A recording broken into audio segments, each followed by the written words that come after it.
Hello everyone, welcome শিয়ারন। 2025-এ CHO রিক্রুটমেন্টের যে নোটিফিকেশন পাবলিশড হয়েছে, সেখানে যারা ফর্ম ফিল আপ করতে চাইছো বা ফর্ম ফিল আপ করবে, তো তার জন্য যারা প্রিপারেশন নিচ্ছ, সেই প্রিপারেশন রিলেটেড আমরা কিছু ভিডিও অলরেডি আপলোড করেছি। 2022 সালে যে এক্সামিনেশন হয়েছিল তার প্রতিটা প্রশ্ন এবং তার সম্ভাব্য উত্তর নিয়েও আমরা আলোচনা করেছি। অবশ্যই নিজেরা একবার ক্রস চেক করে নেবে। আজকের ভিডিওতে আমরা 2023-এর সেপ্টেম্বর মাসে যে পরীক্ষা হয়েছিল সিএইচওর এন্ট্রান্স এক্সামিনেশন, তার প্রশ্ন এবং কিছু সম্ভাব্য উত্তর নিয়ে আলোচনা করেছি। 2023 সালে মোট দুটো পরীক্ষা হয়েছিল। ফেব্রুয়ারি 2023 একটি পরীক্ষা হয়েছিল এবং সেপ্টেম্বর 2023 আরেকটি পরীক্ষা হয়েছিল। তো আমরা লাস্ট যেটা পরীক্ষা হয়েছে সেপ্টেম্বর 2023, সেই প্রশ্ন এবং তার কিছু উত্তর নিয়ে আলোচনা করেছি। অবশ্যই নিজেরা একবার ক্রস চেক করে নেবে। এখানেও পরীক্ষা হয়েছিল 85 মার্কস, সময় অ্যালাউ ছিল 1 ঘন্টা। এরপর 15 নম্বরে ইন্টারভিউ হয়েছিল। তো এখানে আজকের আমাদের প্রথম প্রশ্ন রয়েছে, হাইজিন মিনস, হাইজিন বলতে কী বোঝো? অপশান এ রয়েছে use of method to preserve health, option B absence of disease, option C cleanliness of body, option D proper disposal of refuse. Option A যেটি রয়েছে সেটি হবে আমাদের সঠিক answer, use of method to preserve health. Hygiene এমন একটি condition বা এমন একটা প্রসেস যার মাধ্যমে আমরা আমাদের হেলথকে প্রমোট করতে পারি, বিভিন্ন ডিজিজ থেকে আমাদের শরীরকে বা আমাদের হেলথকে প্রিভেন্ট করতে পারি। অপশান বি যেটা রয়েছে অ্যাবসেন্স অফ ডিজিজ, এটা আমাদের হেলদি বা হেলথের যে definition, absence of disease or infirmity that is called health. Option C যেটি রয়েছে ক্লিনলিনেস অফ বডি, এটা হাইজিনেরই আন্ডারে আসে। হাইজিন মেনটেন করার জন্য আমরা ক্লিন থাকি বা আমরা ক্লিনলিনেস পরিষ্কার পরিচ্ছন্নতা বোঝাই রাখি। অপশান ডি যেটি রয়েছে proper disposal of refuse, that is called waste management. 2 number প্রশ্ন, haemoglobin level in severe anaemia during pregnancy is. প্রেগনেন্সির সময় আমরা কোন কন্ডিশনটাকে বলবো severe anaemia?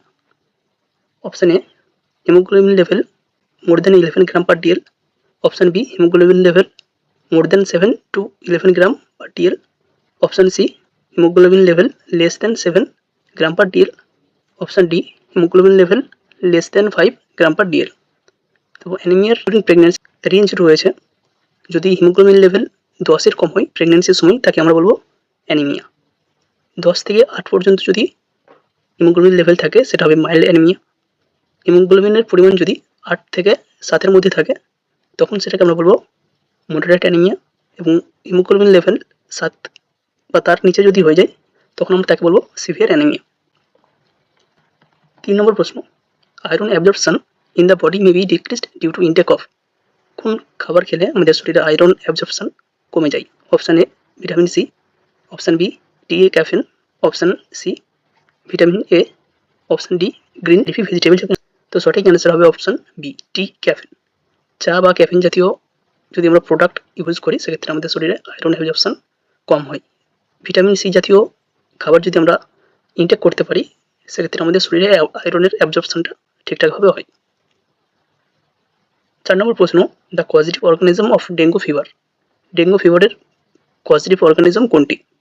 Option A anopheles mosquito, option B aedes aegypti mosquito, option C culex tarsalis mosquito, option D none of this. সঠিক answer হবে option B aedes aegypti mosquito.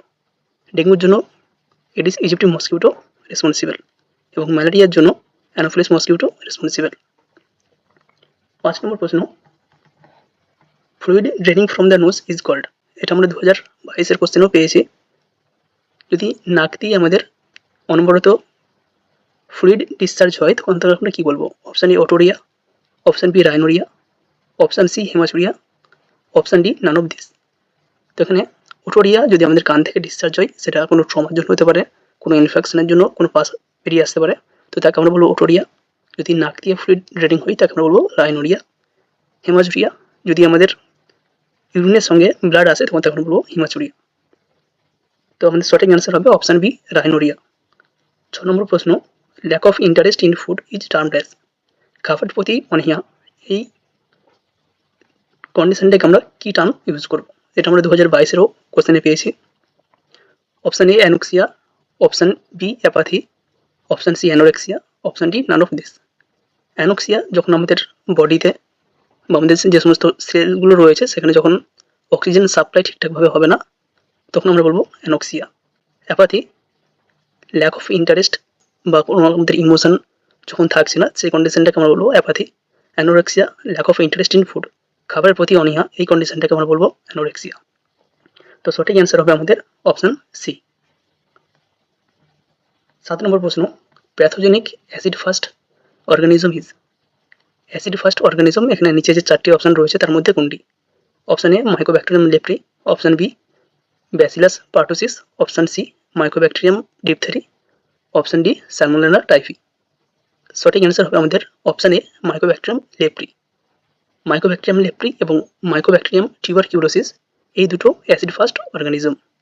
এবং option C যেটা রয়েছে সেটা মাইকোব্যাকটেরিয়াম ডিপথেরি হবে না, ওটা কর্নিব্যাকটেরিয়াম diphtheriae হবে। 8 নম্বর প্রশ্ন, high relative risk of oral and dental disease relates to. কোন কোন কন্ডিশন আমাদের ওরাল এবং ডেন্টাল ডিজিজ ঘটাতে পারে? Option A poor living condition, option B low education and lack of tradition, option C belief and culture in support of oral health, option D all of this.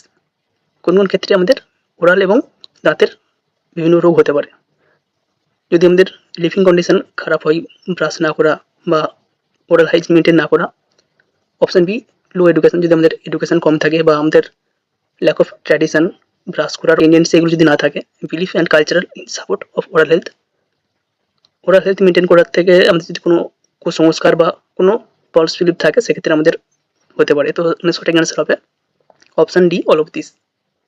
9 নম্বর প্রশ্ন, menorrhagia is manifested by per vaginal bleeding. Menorrhagia আমরা কোন কন্ডিশনটাকে বলবো? Option A excessive regular, option B excessive irregular, option C normal irregular, option D painful bleeding. Menorrhagia অবশ্যই হবে regular বেসিসে, but সেটা হবে এক্সেসিভ। যারা ফিমেল রয়েছে তাদের যদি ব্লিডিং 80 ml বা তার বেশি হয় একটা মেনস্ট্রুয়াল সাইকেলে, বা সেই ব্লিডিং যদি 7 দিনের বেশি হয়, তখন তাকে বলা হয় মেনোরেজিয়া। ওইখানে সঠিক অ্যান্সার হবে option A excessive regular. Regular ইন্টারভ্যালেই হবে, বাট দীর্ঘস্থায়ী হবে, 7 দিন বা তার বেশি হবে, অথবা যে ব্লিডিংটা হচ্ছে তার অ্যামাউন্ট 80 ml বা তার বেশি হবে। অপশন বি তে যেটি রয়েছে এক্সেসিভ ইরেগুলার, এক্সেসিভ যদি ইরেগুলার হয় সেটা হবে মনোমেট্রোরেজিয়া। অপশন সি নর্মাল ইরেগুলার, অর্থাৎ পিরিয়ডসের মাঝে হয়ে যাচ্ছে, যেটা 28 দিনের গ্যাপ বা 30 দিনের গ্যাপে হওয়ার কথা ছিল সেটা 10 দিন 12 দিন এরকম গ্যাপে হয়ে যাচ্ছে, তখন সেটাকে বলা হয় মেট্রোরেজিয়া। এবং অপশন ডি যেটি রয়েছে পেনফুল ব্লিডিং, সেটা হবে ডিসমেনোরিয়া। এখানে আমাদের সঠিক অ্যান্সার হবে 9 এর জন্য অপশন এ। 10 নম্বর প্রশ্ন, anopheles mosquito breeding. Anopheles mosquito কোথায় ডিম পারে? Option A clean water, option B dirty and polluted water, option C artificial collection of water, option D all of this. সঠিক অ্যান্সার হবে option A clean water. যে সমস্ত জায়গায় clean water রয়েছে, সেটা ছাদে কোনো জমা জল হতে পারে বা যে কোনো জায়গায় জমা জল পরিষ্কার জল হতে হবে, সেখানে অ্যানোফিলিস মসকিউটো ডিম পারে। ডার্টি এবং পলিউটেড ওয়াটারে কিউলেস মসকিউটো ডিম পারে, যেমন নর্দমা, ড্রেন, যে সমস্ত সোয়েজগুলো রয়েছে সে সমস্ত জায়গায় কিউলেস মসকিউটো ডিম পারে। অপশন সি আর্টিফিশিয়াল যেটা রয়েছে, এখানে ডেঙ্গু, যেমন একটা ডাবের খোলা বা টায়ার, কোনো পলিথিন, এ সমস্ত জায়গায় এডিস মসকিউটো ডিম পারে। তো সেক্ষেত্রে আমাদের 10-এর সঠিক অ্যান্সার হবে অপশন এ।